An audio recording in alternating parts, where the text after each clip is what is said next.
Chapter 2 The Response. The next morning, the sun shone on Veva's forehead. She checked the toad statue and found a small scroll. She pinched the paper between her thumb and finger, inspecting the small blue seal with a curvy P on it. Joy danced in Veva's heart.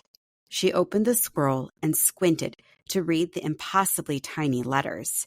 She ran to her room and found a magnifying glass from her Bug Explorer kit. Now the words were in perfect size.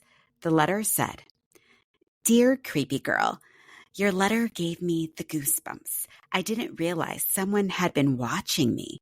My kingdom has many exits, and your yard is one of them. Since new humans moved into our favorite exit and have a dog, we're forced to use a different yard. Yours. Though now I'm wishing it weren't so. As for your wishing flower question, yes, I did make a wish. Am I going to answer your nosy question? No, I don't like sharing my thoughts with anyone, especially humans.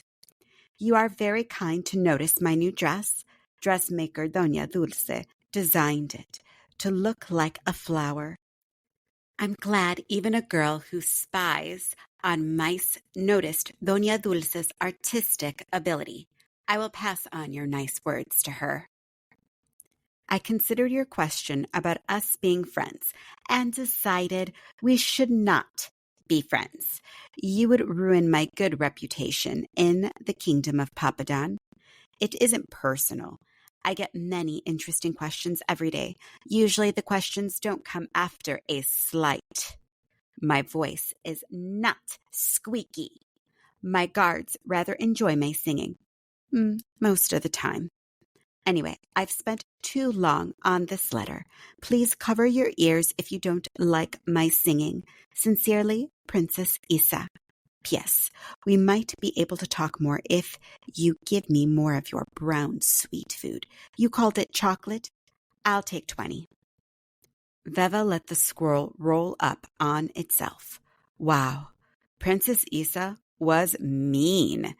Even so, it wasn't every day someone got to meet a mouse princess. Veva picked up her fluffy pen and a piece of pink-tinted stationery. Mommy always said, a little kindness goes a long way. Veva grumbled to herself and wrote, Dear Princess Iza, a.k.a. Mouse Princess, a.k.a. Not Nice Princess, a.k.a. means as known as, just in case you didn't understand.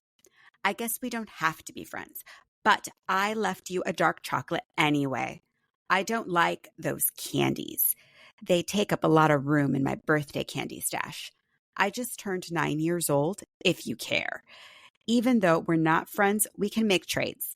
I'll give you those yucky candies, and you can tell me about where you live. Deal?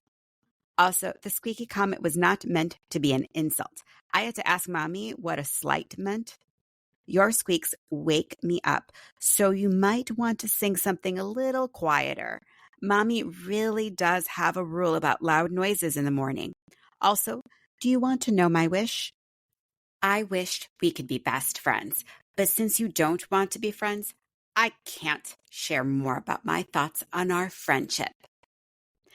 Now, I want to hear about Papadon. What does it look like? Do you live in the bushes on the side of the house? Why are you always in my backyard? What do mouse princesses do? Are you a kid? It's hard to tell since all mice are so small. Mommy is calling. We're eating molletes this morning, my favorite. I still have more questions and lots of dark chocolate. Sincerity, Veva. P.S. Here's the recipe for molletes. If you want to try it, you might like it since it has cheese. Do mice really like cheese? How to make molletes. Ingredients: refried beans, cheese, bolillo, or any type of bread, butter. Preheat oven to 350 degrees. Cut the bolillo in half. Spread warmed butter on the inside of the bolillo. Spread warmed refried beans onto the buttered bread.